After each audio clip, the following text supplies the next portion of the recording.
کمبھ میلے میں کورونا کو ہی نہیں بلکہ RSS کو بھی اہمیت ملی ہے۔ جی ہاں، اس بات کا اندازہ اس وقت لگے گا جب آپ یہ جانیں گے کہ اس دفعہ اتراکھنڈ حکومت نے 1500 سے زائد RSS کے کارکنوں کو اسپیشل پولیس آفیسر کے طور پر نامزد کیا ہے۔ اس کے تحت ملک کے قانونی نظم و نسق پر بھی سوال لگ چکا ہے۔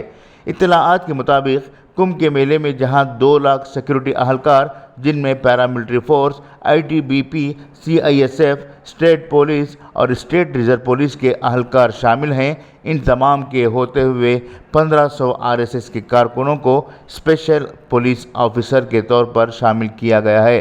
حالانکہ اس سے پہلے بھی ملک میں RSS کے کارکنان رضاکارانہ طور پر مختلف جلسوں و پروگراموں میں رضاکار کے طور پر کام کرتے تھے، لیکن اس دفعہ اتراکھنڈ حکومت نے پہلی دفعہ ان سنگھیوں کو ٹوپی، شناختی کارڈ اور یونیفارم جاری کیا ہے، جس سے سوال اٹھ رہا ہے کہ کیا ملک کی سیکورٹی ایجنسیاں ان سنگھیوں سے کمزور ہیں؟